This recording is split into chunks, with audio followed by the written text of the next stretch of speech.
सुदिनं सुदिनं जन्मदिनं तव भवतु मङ्गलं जन्मदिनं सुदिनं सुदिनं जन्मदिनं तव भवतु मङ्गलं जन्मदिनम्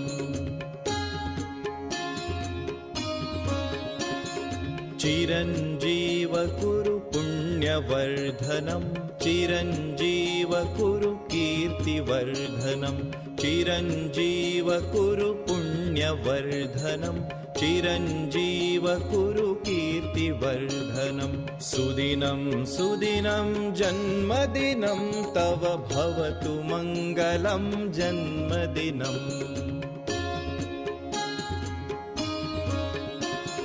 विजयी भव सर्वत्र सर्वदा विजयी